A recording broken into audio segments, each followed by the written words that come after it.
People in the southwestern Texas town are still mourning and will say goodbye to the children and their teachers who shot dead last week by a gunman at Robb Elementary School. It could have been my grandchild, it could have been my nephew, it could have been my niece, it could have been my neighbor, it could have been whoever, Nobody should ever have to go through this hardship, Even dog trainers came from New Jersey to Texas and gathered near the memorial to offer little comfort to those affected. It's actually touching to have something like that. I'm a dog lover myself, and it actually does help you feel more comfortable, forget about what you're really going through.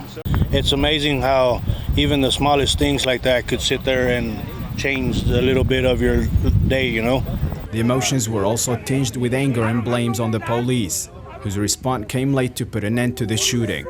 Who screwed up?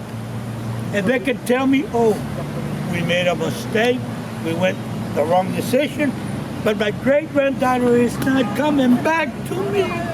She's not coming back to me. And if we keep going the way we're going.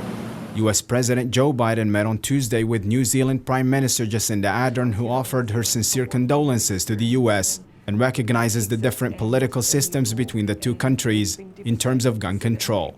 Our experience demonstrated our need for gun reform, but it also demonstrated what I think is an international issue around violent extremism and terrorism online. As a leader, when you experience face-to-face the grief of a family member who has lost a loved one to a crime like this, those experiences are shared.